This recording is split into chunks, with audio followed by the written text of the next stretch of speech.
Hello, this is Money Gist. I'm Oluyemisi. Here are the top stories for you today. The Central Bank of Nigeria has rolled out a new rule. Every POS machine in the country must now be geo-tagged and locked to the business address where it is registered. What it means is that POS terminals will only work within a 10-meter radius of their registered location. No more roaming POS agents. This also means that banks, mobile money giants like MoneyPoint, OPay, PalmPay, and payment terminal service providers must upgrade all devices with GPS and connect them to the national central switch. Operators have 60 days, that's until October 20, to comply, or their POS terminals risk being shut down. Why is this important? Nigeria now has 1.5 million POS agents. That's about one for every 80 Nigerians, making the system vital, but also a hotbed for fraud. The CBN says geotagging will stop ghost terminals, curb shady transactions, and boost trust. This could reshape how agents operate, less mobility, but potentially more security for consumers. The CBN is betting this will make your transactions safer, even if it changes how agents do business. The Central Bank of Nigeria has been very active with treasury bills, T-bills this year. Between January and July this year, it raised about 8.9 trillion naira. That's slightly less than the 9.39 trillion naira raised in the same period of last year. Now, T-bills are basically short-term loans the government takes from investors.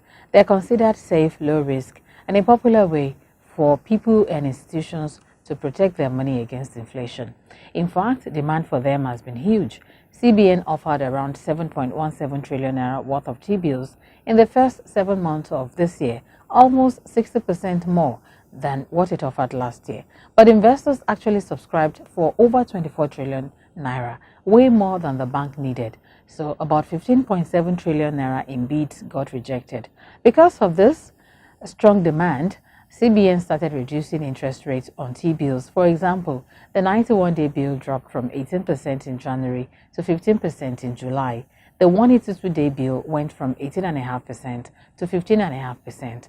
The 364-day bill fell from 22.6% to 15.9%. The idea here is simple. Since investors are eager to buy, the bank doesn't need to offer very high rates anymore. Cutting rates also helps the government reduce its repayment burden. Overall, the CBN strategy is to use T-bill sales and tighter monetary policy to keep inflation in check, stabilize the naira, and create a more balanced economy. Nigerians could be facing higher prices soon as manufacturers raise the alarm over a new government import levy. The federal government reintroduced a 4% free on board FOB charge on imports starting August 4. According to the Manufacturers Association of Nigeria (MAN), this will push up the cost of raw materials, which already hit 6.6 trillion naira last year, and worsen inflation that's currently at 21.88%. Manufacturers say they are already struggling with tough conditions. An exchange rate above 1,540 naira to a dollar, energy cost of more than 1.1 trillion naira, and interest rate over 35%. The one that, unlike neighboring countries such as Ghana, Cote d'Ivoire, and Senegal, which keep similar fees at just between 0.5% and 1%, Nigeria's flat 4% rate could push cargo to other ports, encourage informal trade, and lead to underreporting of imports.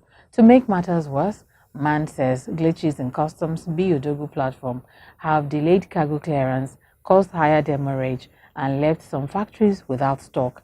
The group also noted that businesses weren't properly consulted before the levy took effect. MAN is also calling for the levy to be suspended until December 31, while the current 1% CISS plus 7% collection fee structure remains in place, the one that the sector is already shrinking, and that this policy goes against government's industrialization goals.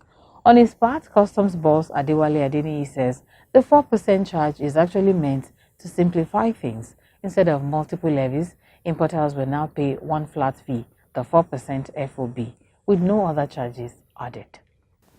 Between January and June this year, Nigeria's Federation account got an extra 1.49 trillion naira from arrears finally paid up by government revenue agencies.